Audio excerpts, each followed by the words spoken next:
2시간 전에 마감한 트레이더가 생생하게 전하는 글로벌 마켓 리뷰 델타원입니다.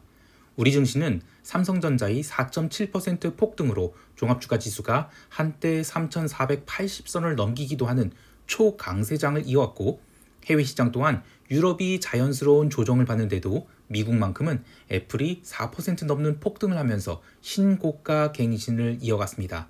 그러나 주식시장이 초강세와 함께 금 가격도 역사적 신고가 갱신을 하면서 초강세를 보이고 있는데요. 아직 파티가 끝나가는 것을 논할 때는 아니겠지만 다른 자산들이 냉정함을 유지하고 있는 것에 비해서 주가나 금 가격은 정신 못 차리고 계속 춤을 추고 있는 것 같아요. 시장의 움직임을 어떻게 보아야 할지 대응 전략과 함께 이야기합니다. 먼저 아시아 세션 리뷰 시작할게요. 우리 증시는 선물시장 개장과 함께 외국인이 빠르게 선물 매수에 나서면서 지수가 올라가기 시작했고, 현물시장이 예상 체결가가 삼성전자에 대한 매수세로 강하게 집중되면서 지수의 상승에 가속도가 붙기 시작했습니다. 현물시장 개장하는 9시에 이미 선물은 지난주 금요일에 고점에 도달했고, 이후 5분 만에 외국인이 현물 매수가 1,000억 원을 돌파하자 5분 만에 1,000억이 들어온 거예요. 엄청나죠? 지수가 바로 폭등하게 됩니다. 위클리 콜옵션도 순식간에 6배의 시세가 나버렸죠. 종합주가 지수도 순식간에 3,481선까지 도달하게 되는데요. 개장 초라 아직은 호가가 부족하지만 삼성전자의 초강세로 델타 헤지에 억지로 나선 위클리 콜옵션 매도자들, 그리고 선물이 추격 매수자들이 빠르게 따라갔다가 일중 고점이라 보고 또 빠르게 롱포지션 청산하면서 지수가 이후 조심스럽게 내려오게 됩니다. 그러나 오전 10시까지 계속 조정을 받는데도 당일 9시 현물 개장했을 때의 가격을 깨고 내려가지는 않았죠. 굉장히 강한 겁니다. 이후에도 삼성전자에 대한 매수에 계속됐죠. 근데 SK하이닉스를 비롯해서 다른 현물 바스켓은 조심스럽게 매도가 시작됐어요. 그러면서 시장 참여자들이 고민을 하게 됩니다. 첫 번째 고민은 과거 삼성전자가 초강세이던 시절 우리 증시 다른 종목들에서 유동성이 빠져나가면서 지수 자체는 버티거나 아니면 상승하는데 삼성전자를 갖고 있지 않은 투자자들은 한참 애를 먹었었죠. 우리 증시가 그런 유동성 부족을 또다시 드러내는 것 아닌가 하는 걱정입니다. 점심경에 지수가 또 오르면서 오전장 고점 살짝 돌파했다가 오후 1시 이후로 시장이 밀리게 됐는데, 삼성전자가 사실상 종가 고가의 4.77%짜리 장대 양봉을 만든 것을 감안하면 오늘 지수는 많이 약했다고 볼 수 있죠. 두 번째 고민은 삼성전자의 강세가 지금의 시황에 비추었을 때 지나치게 뒷북을 치는 게 아닌가 하는 것입니다. 사실 지금 모건스탠이 욕하는 쪽이 많아요. 이건 난 다른 얘기고, 여하튼 과거의 반도체 슈퍼사이클 이야기로 삼성전자가 초강세를 보였던 시절은 중국이 선당 공정 투자를 하지 못한 상황에서 글로벌 IT 수요 폭발이 이끌었던 것이지만, 지금은 HBM이 한참 뜨다가 HBM이 OPM이 줄어들 것이 뻔히 보이는 상황에서 레거시 서버 투자 지연이었다라는 이런 새로운 뉴스가 만들어졌어요. 그래서 서버용 DDR5 등 레거시 디램 쇼티지라는 스토리를 만들어서 삼성전자를 땡기고 있죠. 그런 의미에서 그동안 많이 올라왔던 삼성 하이닉스를 좀 숏하고 삼전을 롱한다? 이런 투자 아이디어는 괜찮아 보여요.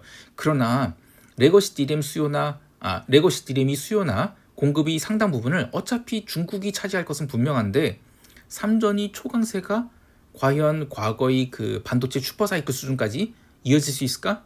저는 이것은 퀘스천 마크라고 봐요. 물론 이 부분에 대해서는 현물을 하시는 분들이 더 좋은 판단을 내리겠죠. 여하튼 선물시장의 참여자들은 지수의 상승을 일중 흐름으로 따라가고 있지만 포지션으로 시장을 따라가지는 않고 있다. 이게 핵심이에요. 오늘도 지수가 초반 상승할 때 미결을 늘리면서 따라가긴 했지만 델타 헤지 수요를 채우고는 바로 미결을 줄여버렸죠. 오후장에도 일중 증가한 미결을 빠르게 치워버렸어요. 여전히 선물 미결 제약정은 23만 3천 계약에도 못 미치는 굉장히 낮은 수준이라서 지금이 초강세장이 계속될 수 있을까? 이거에 대한 의문을 드러내고 있다. 이렇게 보고 있습니다. 선물 베이시스는 오전 10시까지는 이론 베이시스 대비 마이너스 0.3포인트 정도 눌렸는데, 오전 10시 이후 지수가 계속 상승하면서 베이시스가 살아나자 이론 베이시스 대비 오후에는 플러스 0.2포인트 정도 강세를 보이면서 프로그램 차익 매수가 900억 정도 들어오게 됩니다. 오후 1시 이후로 시장이 살짝 꺾이는 거 아닌가 싶었음에도 불구하고 베이시스가 초강세를 보인 것은 시장이 일단 한번 탄력을 받으면 쉽게 꺾이지는 않는다는 것을 보여주죠. 방금 마감한 야간 선물이 월요일에 기록한 일중 최고가에 도달하면서 시장은 한 번 더 오버액션을 줄 것 같아요. 하지만 지수의 초강세에도 불구하고 외국인들은 선물 시장에서의 상승을 제대로 따라가지 않았어요. 기술적으로도 오늘 5일선을 끌어당기는 강세는 어느 정도 예상이 되었지만 오후장에 외국인들이 현물과 선물 매수가 살짝만 줄어드는데도 지수가 확 눌리는 것을 보면 지금 이 시장 흐름은 민첩하게 대응하지 않으면 언젠지 크게 물릴 수 있다라고 봐야 되겠습니다. 옵션 시장은 두 가지로 봐야 되는데 첫 번째는 장 초반이 초강세, 위클리 콜옵션이 폭발했다가 매우 강하게 눌린 것, 그리고 다시 위클리 옵션을 꾸준히 살리면서 점심때 또 한 번 폭발을 시켰다가 오후 1시 이후로 누르면서 소멸시키는 등 위클리 옵션이 결제로 인한 등락 흐름을 봐야 되고, 두 번째는 먼슬리 옵션에 대해서 마켓메이커들이 490포인트의 상단 배리어는 계속 유지 중인데 내가격 콜옵션에 대해서는 순차적으로 스탑로스를 걸면서 지수의 상승을 인정하고 있는 것, 그리고 하단 배리어를 460까지 올린 것도 과한 게 아닌가 싶었는데 월요일날 또 상승하면서 465포인트까지 올렸어요. 이것은 확실하게 상승 추세를 인정하고 있다라는 것이죠.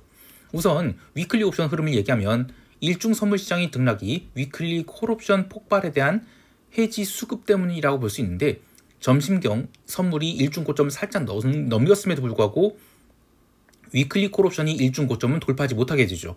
그러자 오후 1시부터는 바로 선물 매수 해지가 풀리면서 위클리 콜옵션을 박살나게 됐어요. 기술적으로는 콜옵션이 좀 더 눌릴 수 있다라고 보지만 그래도 삼성전자에 대한 매수세가 끝까지 이어지면서 지수는 좀 잘 방어됐다 이렇게 보고 있는데요. 먼슬리 옵션에 대해서도 유효 거래량 자체는 콜 클래스가 훨씬 많아요. 그러나 지수가 5일선 조정도 주지 않는 초강세장임을 인식한 것인지 마켓메이커들이 풋옵션만큼은 높은 델타의 행사가조차 닥치고 신규 발행에 나서고 있어요. 그럼에도 불구하고 이제는 일중 진폭이 6포인트, 즉 행사가 2개를 쉽게 넘어가고 있기 때문에 마켓메이커들은 이번 주에 490선을 넘어가게 된다면 델타 엣지를 포기하게 되지 않을까 그런 생각도 듭니다. 정말 초강세장이죠. 자, 이제 유럽 세션 넘어갈게요. 유럽 증시는 개장과 함께 바로 눌리기 시작했습니다. 기술적으로도 조정이 나온 것이 아무런 이상이 없었기 때문에 오늘의 하락에 대해서는 굳이 코멘트할 것은 없는데 조금 아쉬운 게 있어요. 오늘 독일이 럭셔리 스포츠카 제조업체인 포르쉐가 실적 전망을 낮추니까 무려 7.2% 급락이 나왔죠. 이게 연중 최저점이나 다름없는 수준까지 내려간 거예요. 글로벌 자동차 업계들이 굉장히 안 좋습니다. 물론 이제 트럼프의 관세 이슈도 있지만 실질적인 중산층 소비가 지금 저는 줄어들고 있다. 이것을 좀 중요한 신호로 보고 있어요. 미국 세션 시작 후 미국 증시가 강세를 보이니 유럽 증시도 아래꼬리를 달고 올라오긴 했지만 상승폭은 얼마 되지 않았어요. 이번 FOMC 이벤트 이후 주요 IB들이 그래도 썩어도 미국이고 또 나스닥 메가캡을 따라가는 게 맞는데 해지를 한다면 유럽 주식을 숏하라고 하는데 딱 그런 움직임이 진행되고 있습니다. 유럽 주식이 눌리면서 유로스탁스 변동성 선물은 18.2포인트까지 올랐는데요. 화요일까지도 유럽이 장중 조정을 받는 것이 전혀 이상한 것이 없기 때문에 유럽 시장은 조금은 더 폭폭한 날들이 이어질 것 같아요. 채권 시장은 오늘도 단기물 위주로 눌림이 나왔습니다. 그래도 하나 신경 쓸 게 있다면 채권 시장이 나흘 연속 눌리면서 채권 변동성 지수인 무브 인덱스가 살짝 고개를 들어서 75포인트대까지 올라왔다는 것입니다. 채권 시장이 가장 냉정하게 시장 판단을 하고 있다라고 보기 때문에 변동성 상승까지 동반하면서 채권 가격이 눌리고 있다는 것은 금리 인하 기대감이 어쩌면 올해 더 없을 수 있겠다라는 생각도 살짝 들어요. 물론 주식시장 그런 생각 전혀 안 하고 있죠. 오늘은 또 별다른 경제 지표도 없었기 때문에 오늘 하루의 흐름을 갖고는 말을 할 수 없지만 라파엘 보스틱, 또 베스 헤맥 이런 주요 연준 총재들은 올해 10월에 추가 인하는 좀 아니지 않는지 그런 생각을 하고 있어요. 물론 스티브 미라는 고용시장 보호 핑계를 대면서 추가 비컷 주장을 계속 이어가고 있는데 최소한 채권 시장만큼은 미란 이사의 주장을 완전히 무시하고 있죠. 통화시장에서도 전형적인 반등장의 움직임이 있었습니다. 아시아 세션부터 꾸준히 비달러 바스켓이 반등을 했는데 정작 아시아 통화들은 의미있게 반등하지 못했어요. 유로화는 미국 세션 시작할 때 이미 전일이 눌림을 모두 만회했고요. 미국 세션 시작 후 짧은 조정이 나왔지만 미국 세션 마감 때까지 매수세가 이어지면서 유로화만 나름 깔끔한 양봉을 뽑아냈습니다. 근데 전체 달러 인덱스의 흐름을 보면 비달러 전체가 반등했다기보다는 유로화만 디벨롭트 마켓만 반등했다라고 봐야 되죠. 특별한 뉴스가 있었던 것은 아니지만 채권 시장이 계속 냉정함을 유지하는 가운데 나머지 시장들, 특히 이번 주 아시아 세션 시작 후 금 가격이 계속 강세를 보이고 있는 것이 달러를 누르는 가장 큰 이유가 아닐까 생각하고 있어요. 상품 시장에서는 금 가격이 이제 3,780달러까지 올랐습니다. 아시아 세션 시작 후 바로 금 가격이 상승을 시작하며 유럽 세션 시작한 무렵에는 3,750달러까지 올라왔는데 유럽 증시 조정과 함께 금이 연중 최고치를 돌파하자 바로 숏 커버가 들어오기 시작하면서 미국 세션 마감까지 쉬지 않고 상승했습니다. 마찬가지로 실버도 역사적 신고가 갱신했어요. 시장이 강세에 대해서 스티브 미란 이야기를 들면서 금리 인하 기대감이 남아있다라고 하지만 채권 시장 전혀 반응 안 했고요. 그리고 아시아 세션부터 금 가격이 올랐죠. 그러면 이런 것들을 종합해 볼 때 금 가격 상승은 이 펀더멘털 영역이 아니라 강력한 투기적 수요가 전 세계적으로 유입되면서 나타나는 현상이다. 이렇게 보고 있어요. 화요일도 사실상 무게 있는 경제지표 발표가 없죠. 그럼에도 불구하고 금 가격이 계속 오른다. 그러면 지금 이 상승이 투기적인 상승이라는 것을 더욱 확신시켜주겠죠. 한편 기름 시장은 상하 1% 내외의 박스에 갇히면서 오늘도 비추세 흐름을 이어갔는데요. 올해 상품 시장 중 가장 변동성이 눌린 것이 기름 가격이죠. 이유가 무엇이 되었든 지정학적 리스크 모두 다 집어치우고 연말로 갈수록 롱이 우세할 것인지 숏이 우세할 것인지는 자명하다라고 볼 수 있겠습니다. 다만 절대적인 롱 미결들이 대부분 털린 상황에서 공격적인 숏이 기름 시장에 신규로 들어오게 될지는 미지수예요. 그냥 기름은 힘없이 흘러내리는 장이 연속될 가능성을 가장 높게 보고 있습니다. 이제 미국 세션 넘어갈게요. 미국 지수 선물은 유럽 세션 시작 후 유럽 증시가 살살 조정을 받기 시작하면서 함께 내리기 시작했어요. 유럽 증시 약세 흐름이 생각보다 컸기 때문에 밤 9시 30분에는 나스닥 선물 기준 전일 상승분이 절반을 되돌려주는 상태까지 밀렸죠. 하지만 프리마켓 호가가 매우 강하게 들어오기 시작하면서 나스닥 선물은 조심스럽게 상승 전환하기 시작했고요. 본장 개장 무렵에는 보합권까지 올라오게 됩니다. 그리고 본장 개장 후에 애플과 테슬라에 대한 강력한 매수세가 들어오기 시작했고요. 나머지 종목들도 빠지는 흐름보다는 그냥 점진적인 반등 위주로 시장이 움직이게 되자 시장은 개장 후 1시간 반 동안 스트레이트 상승을 하게 됩니다. 그런데 이때 나스닥이나 S&P가 강했을 뿐 러셀은 그렇게 강하지 않았어요. 러셀이 오른 시각은 새벽 1시 이후였죠. 시장이 더 이상 빠지지 않으면서 주요 지수에 대한 쇼커버가 함께 이루어질 때 따라가면서 오른 것이다. 이렇게 보고 있는데 그렇다고 해서 그때 러셀에 특별한 뉴스가 있었던 거 아니고요. 뉴욕 이코노미 클럽에서 스티브 미란이 연설이 있긴 했었죠. 근데 그때 채권 시장 반응 안 했고요. 그것으로 시장이 강세를 보였다고 할 수 없죠. 굳이 이야기를 하자면 엔비디아랑 오픈 AI가 파트너십을 맺었다는 얘기가 새벽 1시에 나왔어요. 이것 때문에 엔비디아가 새벽 1시부터 1시간 동안 이 5% 장대 양봉을 만들었어요. 그러면서 역사적 신고가 갱신해버립니다. 최근에 엔비디아가 여러 가지 악재에 시달리면서 62평선까지 내려와서 버벅거렸죠. 근데 오늘이 뉴스로 한 방에 신고가 갱신하면서 시장이 분위기를 바뀌어버렸기 때문에 시장의 강세는 이후에도 좀 한참 더 이어질 수 있겠다 이런 생각이 들어요. 시장이 꾸역꾸역 오르다 보니 장마감 1시간 전에는 나스닥 선물이 대망이 25,000포인트를 찍게 되는데요. 물론 12월물요. 종가상으로도 얼마 밀리지 않아서 사흘 연속 양봉을 만들고 마감하게 됩니다. 그런데 9월에 그 일봉을 잘 보면 연속 양봉을 지금 만든 게 2번, 2번, 3번, 3번 이렇게 4번째예요. 음봉을 기록한 날도 사실상 도치나 아래꼴이기 때문에 9월이 상승세가 정말 어마어마하다고 볼 수 있죠. 그런데 이런 상승세가 부담스러운지 이제는 변동성이 안 죽고 있어요. 오히려 장마감 30분을 남겨두고는 변동성이 양봉을 만들게 됩니다. 물론 이 정도 변동성 양봉 갖고 시장의 방향성을 논하기는 어렵겠지만 변동성 선물 10월물이 신규 상장된 지 얼마 되지 않아서 변동성이 바닥이 만들어지는 건 아닌가 고민도 돼요. 옵션 만기가 끝나고 와서 해지 물량이 쏟아질 법도 하지만 개별 종목이 재료로 시장이 강세를 보이는 마당에 선빵으로 매도를 치겠다는 쪽이 없는 것이 핵심입니다. 개별 종목 두 가지 보면 여전히 애플에 대한 주식 옵션 거래, 특히 리테일이 콜옵션 매수가 여전하고요. TSMC ADR 또 역사적 신고가 갱신했어요. 파운드리에 대한 대안이 없는 상황에서 반도체가 오르면 TSMC가 굉장히 민감하게 반응하는 것은 시장이 아직은 빠질 때가 아니다 라는 의미로 해석해야 되겠어요. 이제 시장 총평하면서 대응 전략 이야기할게요. 우리 증시는 야간 선물 시장에서 2.9포인트 상승한 481.75포인트를 기록한 채 종가 고가로 마감하게 되는데요. 이 자리를 넘어선 뒤 초반 매수세가 끊어오지 나온다. 그러면 5일선을 더욱 강하게 끌어올리는 양봉이 만들어지게 되죠. 다만 이 화요일은 위클리 옵션 만기 없고 목요일 만기가 되는 위클리 옵션이 등가 합도 또 다음 주 목요일에 만기가 되는 먼슬리 옵션 등가 합도 굉장히 비싸요. 즉 지수가 오를 때는 뭐 변동성이 안 빠지거나 좀 더 변동성이 오를 수 있겠지만 상승이 멈춘다?